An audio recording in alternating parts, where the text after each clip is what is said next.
ఈ మధ్య కాలంలో రాజకీయ నాయకులు లేకపోతే ప్రజాప్రతినిధుల మీద వస్తున్నటువంటి ఆరోపణలు ఎక్కువైపోయాయి. అందులోనూ ముఖ్యంగా ఏంటంటే లైంగిక వేధింపులు.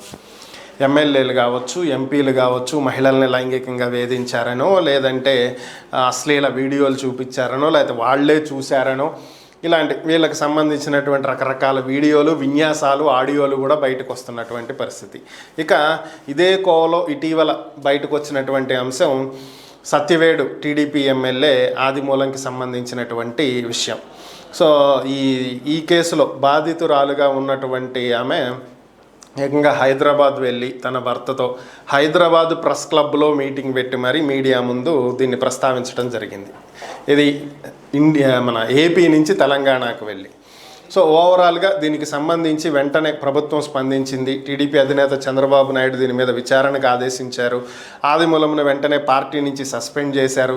తన పదవికి కూడా రాజీనామా చేయమని చెప్పారు. ఇక్కడి వరకు బాగానే ఉంది. వెంటనే ఆదిమూలం తనకు ఆరోగ్యం బాగాలేదని చికిత్స తీసుకుంటానికి వెళ్తున్నానంటూ చెన్నై వెళ్ళి చెన్నై ఆసుపత్రిలో కూర్చున్నాడు.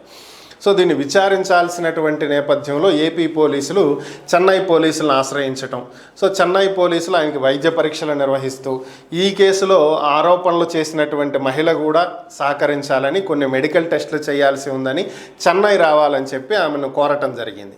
బట్ ఆమె వెళ్ళటానికి ఇంట్రెస్ట్ చూపించాలి. నేను రానంటే రానని చెప్పి తేల్చి చెప్పింది.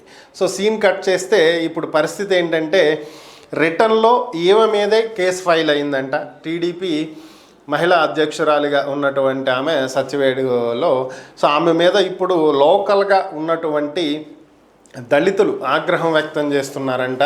సో ఎంతో కష్టపడి ఒక దళితుడు ఎదుగుతుంటే దాన్ని చూడలేక కొంతమంది కుట్ర పన్ని కావాలనే ఆమెతోటి ఈ విధంగా ఆరోపణలు చేయించి ఆదిమూలంని ఇరికించారు అని చెప్పి స్థానికంగా ఉన్నటువంటి దళిత నేతలు ఆమె మీద ఆగ్రహం వ్యక్తం చేస్తున్నారంట. ఇక్కడతో ఆగకుండా తిరుపతిలో ఈమె మీద కొన్ని కేసులు కూడా పెట్టారంట. 72 ఏళ్ల వయసులో ఆదిమూలం ఈమెతో ఏ విధంగా అత్యాచారం చేశాడేమని 3 సార్లు అత్యాచారం చేశాడని చెప్తుంది. ఇది అసలు ఎలా సాధ్యం? సో ఇదంతా కేవలం ఆరోపణలు.